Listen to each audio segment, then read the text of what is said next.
Hello pro kabaddi fans. Last మ్యాచ్లో మన Telugu Titans team UPS టీంతో తలపడింది. ఈ మ్యాచ్లో మన తెలుగు టైటన్స్ టీం 3 పాయింట్ల తేడాతో ఓడిపోయింది. ఈ మ్యాచ్లో కనుక పవన్ కుమార్ తర్వాత ఉంటే మన టీం గెలిచి ఉండేది. ఈ మ్యాచ్ అయితే స్టార్టింగ్ నుంచి కూడా నువ్వు నేను అన్నట్టుగా పోటాపోటీగా జరిగింది. ఈ మ్యాచ్లో కనుక పవన్ కుమార్ తర్వాత ఉంటే ఖచ్చితంగా మన తెలుగు టైటన్స్ టీమే గెలిచి ఉండేది. ఈ మ్యాచ్ ఓడిపోయిన తర్వాత పవన్ కుమార్ సర్వత్ లేనటువంటి లోడ్ అయితే పూర్తిగా కనపడింది. ఈ సీజన్లో పవన్ కుమార్ సర్వత్కి ఇంజురీ అయ్యి బయటికి వెళ్ళినప్పటి నుంచి విజయ్ మాలిక్కే టీం కెప్టెన్స్ చేస్తూ విజయాలతో టీంని ముందుకు తీసుకొస్తున్నాడు. కానీ లాస్ట్ 2 మ్యాచెస్ నుంచి తెలుగు టైటన్స్ టీం ఓడిపోతూ వస్తుంది. ఈ మ్యాచ్లో మటుకు మన తెలుగు టైటన్స్ ప్లేయర్స్ మటుకు చాలా కష్టపడ్డారు. ఈ మ్యాచ్లో మన తెలుగు టైటన్స్ రైడర్ అయినటువంటి మంజిత్ ఒకే రైడ్లో 6 పాయింట్లు తీసుకొచ్చాడు. ఆ ఒక్క రైడ్ అనేది మ్యాచ్ టర్నింగ్ పాయింట్గా మారింది. ఆ రైడ్లో అయితే మంజిత్కి పెద్ద ఇంజురీ అయ్యింది. ఆ తర్వాత టీం నుంచి బయటకు వెళ్ళిపోయాడు. ఈ సీజన్లో పవన్ కుమార్ సర్వత్కి ఇంజురీ అయింది కూడా యూపీఎస్ టీంతో తలపడినప్పుడే మన తెలుగు టైటన్స్ రైడర్స్ అయినటువంటి మంజిత్ అండ్ పవన్ కుమార్ సర్వత్ ఇద్దరికి కూడా యూపీఎస్ టీంతో ఆడుతున్నప్పుడే ఇంజురీస్ అనేవి అవ్వడం జరిగింది. దీన్ని బట్టి చూసుకుంటే మన తెలుగు టైటన్స్కి యూపీఎస్ టీంకి అసలు కలిసి వస్తున్నట్లేదు. ఆడిన ప్రతిసారి కూడా ఎవరో ఒకరికి ఇంజురీ అయితే అవుతూ ఉంది. సో ఇక లాస్ట్లో 39 సెకండ్స్ ఉన్నప్పుడు స్కోర్స్ అనేవి ఈక్వల్గా ఉన్నాయి. ఆ టైంలో విజయ్ మాలిక్ రైడ్కి వెళ్ళాడు. ఆ టైంలో విజయ్ మాలిక్ రైడ్ కోసం ప్రయత్నించినప్పుడు విజయ్ మాలిక్ అదుపు తప్పి లాబీలోకి వెళ్ళాడు. ఎవరిని టచ్ కాకుండా విజయ్ మాలిక్ లాబీలోకి వెళ్ళడం వల్ల యూపీఎస్ టీంకి 1 పాయింట్ వచ్చింది. ఇక లాస్ట్లో 6 సెకండ్లు ఉన్నప్పుడు టాప్ ప్లేయర్ అయినటువంటి యూపీఎస్ టీం నుంచి గగన్ గౌడ రైడ్కి వెళ్ళాడు. మన తెలుగు టైటన్స్ ప్లేయర్స్ గగన్ గౌడని బ్లాక్ లైన్ కూడా తాకనీయకుండా చేయాలని ట్రై చేశారు. కానీ ఆ లాస్ట్ రైడ్లో గగన్ గౌడ 2 రైడ్ పాయింట్లు సాధించాడు. ఆ రైడ్ తోటి మ్యాచ్ అనేది ముగిసింది. 3 పాయింట్ల తేడాతో మన తెలుగు టైటన్స్ టీం అయితే ఓడిపోవడం జరిగింది. ఈ మ్యాచ్ అయితే లాస్ట్ వరకు కూడా చాలా ఇంట్రెస్టింగ్గా జరిగింది. ఈ మ్యాచ్లో విజయ్ మాలిక్ చేసిన రైడ్లో అదుపు తప్పి లాబీలో కనుక వెళ్ళకపోయింటే ఈ మ్యాచ్ అనేది టైగా ముగిసి ఉండేది. విజయ్ మాలిక్ చేసిన ఒక చిన్న మిస్టేక్ వల్ల ఈ మ్యాచ్ అనేది మన తెలుగు టైటన్స్ టీం ఓడిపోవడం జరిగింది. సో ఇలాంటి సిచ్యువేషన్స్లో పవన్ కుమార్ సర్వత్ కనుక ఉంటే తప్పకుండా మన తెలుగు టైటన్స్ టీం గెలిచి ఉండేది. ఇప్పుడు మనం ఈ మ్యాచ్లో ఇరు జట్ల యొక్క రైడర్స్ అండ్ డిఫెండర్స్ ఎవరెవరు ఎన్ని పాయింట్లు సాధించారు అండ్ ఈ మ్యాచ్ తర్వాత పాయింట్స్ టేబుల్లో ఏ టీమ్స్ ఏ పొజిషన్స్లో ఉన్నాయనేది ఇప్పుడు మనం తెలుసుకుందాం. ముందుగా మన తెలుగు టైటన్స్ రైడర్ అయినటువంటి విజయ్ మాలిక్ ఈ మ్యాచ్లో మొత్తం 19 రైడ్లు చేస్తే 11 పాయింట్లు సాధించాడు. అందులో 8 టచ్ పాయింట్లు, 1 బోనస్ పాయింట్ ఉంది అండ్ 2 ట్యాకిల్ పాయింట్ కూడా సాధించాడు. అండ్ మన తెలుగు టైటన్స్ యొక్క సెకండ్ రైడర్ అయినటువంటి ఆశీష్ నర్వాల్ ఈ మ్యాచ్లో 4 పాయింట్లు సాధించాడు. అండ్ థర్డ్ రైడర్గా వ్యవహరించినటువంటి మంజిత్ ఈ మ్యాచ్లో 7 పాయింట్లు సాధించాడు. ఒక సూపర్ రైడ్ చేశాడు. ఆ రైడ్లో మొత్తం 6 పాయింట్లు సాధించాడు. ఈ మ్యాచ్లో మన తెలుగు టైటన్స్ రైడర్స్ పర్వాలేదు అనిపించారు.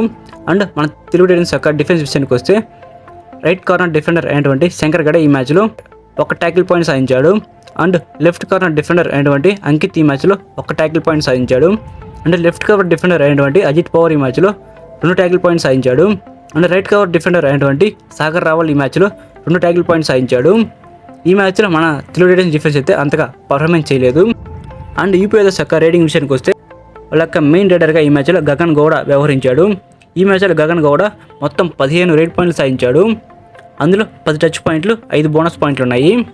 అండ్ వాళ్ళ యొక్క సెకండ్ రైడర్గా ఈ మ్యాచ్లో భవానీ రాజ్పుత్ వ్యవహరించాడు. ఈ మ్యాచ్లో భవానీ రాజ్పుత్ 6 రైడ్ పాయింట్లు సాధించాడు. అండ్ వాళ్ళ యొక్క థర్డ్ రైడర్గా భరత్ హుడా వ్యవహరించాడు. ఈ మ్యాచ్లో భరత్ హుడా 2 రైడ్ పాయింట్లు సాధించాడు. ఈ మ్యాచ్లో మటుకు యూపీఎస్ యొక్క రైడింగ్ యూనిట్ మటుకు చాలా బాగా పర్ఫార్మెన్స్ చేసింది. అండ్ వాళ్ళ యొక్క డిఫెన్స్ విషయానికి వస్తే లెఫ్ట్ కార్నర్ డిఫెండర్ అయినటువంటి సుమిత్ ఈ మ్యాచ్లో 2 ట్యాకిల్ పాయింట్స్ సాధించాడు. అండ్ రైట్ కార్నర్ డిఫెండర్ అయినటువంటి హితేష్ ఈ మ్యాచ్లో 3 ట్యాకిల్ పాయింట్స్ సాధించాడు. And left cover defender Mahender Singh ఈ మ్యాచ్లో 2 ట్యాకిల్ పాయింట్స్ సాధించాడు. అండ్ రైట్ కవర్ డిఫెండర్ ఆశు సింగ్ ఈ మ్యాచ్లో 1 ట్యాకిల్ పాయింట్ సాధించాడు. యూపీఎస్ యొక్క డిఫెన్స్ కూడా పర్వాలేదనిపించింది. ఈ మ్యాచ్ ఫస్ట్ హాఫ్ పూర్తయ్యే సమయానికి తెలుగు టైటన్స్ టీం యూపీఎస్ టీంని ఒకసారి అలౌట్ చేసింది. ఫస్ట్ హాఫ్లో తెలుగు టైటన్స్ టీంని యూపీఎస్ టీం ఒకసారి కూడా అలౌట్ చేయలేదు. అండ్ సెకండ్ హాఫ్ విషయానికి వస్తే ఇరు జట్లు కూడా ఒకసారి అలౌట్ అయ్యాయి.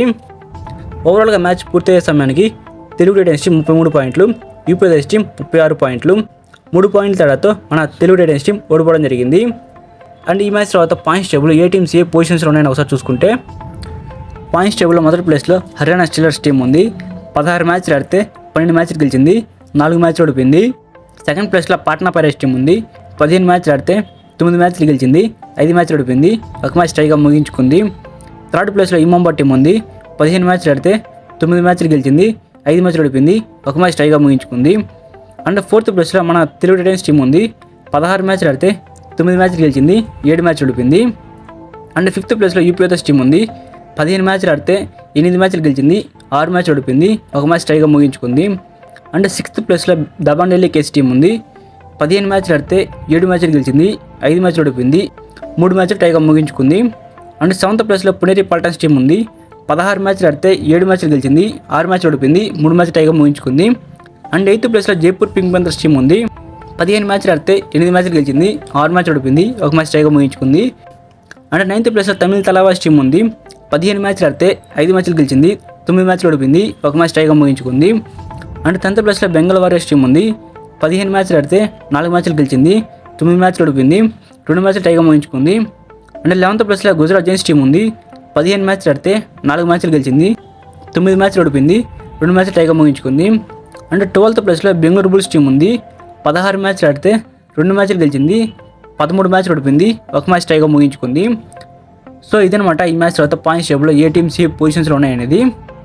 సో పవన్ కుమార్ తర్వాత మళ్ళీ తిరిగి టీంలోకి ఎప్పుడు వస్తారంటే, సో ఇదే సీజన్లో యూపీఎస్ టీమ్ తోటి ఆడినప్పుడు పవన్ కుమార్ తర్వాతకి ఇంజరీ అయింది. అప్పటి నుంచి పవన్ కుమార్ తర్వాత టీంకి దూరంగా ఉన్నాడు. పవన్ కుమార్ తర్వాత తిరిగి టీంలోకి ప్లే ఆఫ్ సమయానికి అయితే వచ్చే అవకాశం ఉంది. అప్పటి వరకు కూడా పవన్ కుమార్ తర్వాతకి రెస్ట్ అనేది అవసరం. ఆ తర్వాత టీంలోకి వచ్చే అవకాశం ఉంది. తప్పకుండా ఈ సీజన్లో మన తెలుగు టైటన్స్ టీం అయితే ప్లే ఆఫ్స్కి అయితే వెళ్తుంది. సో అదేవిధంగా పవన్ కుమార్ తర్వాత ప్లే ఆఫ్ సమయానికి టీంలో కనుక వస్తే మన టీం ఫైనల్స్కి వెళ్ళి ట్రోఫీని కూడా సాధించగలదు. ఫైనల్స్కి వెళ్ళి ట్రోఫీని సాధించాలంటే పవన్ కుమార్ తర్వాత ఖచ్చితంగా మన టీంలో ఉండాలి. పవన్ కుమార్ తర్వాత ఫ్యాన్స్ ఎవరైతే ఉన్నారో వీడియోకి లైక్ చేసి పవన్ కుమార్ తర్వాత త్వరగా టీంలోకి తిరిగి రావాలని కింద కామెంట్ చేయండి. సో ఇదిగా ఈ వీడియో అయితే. సో ఇలానే మీరు డైలీ కబడ్డీ మ్యాచెస్ యొక్క ఇన్ఫర్మేషన్ తెలుసుకోవాలంటే మన ఛానల్ని సబ్స్క్రైబ్ చేసుకొని పక్కన ఉన్న బెల్ సింబల్ తాళం పెట్టుకోండి. Thank you for watching my video. Have a nice day guys.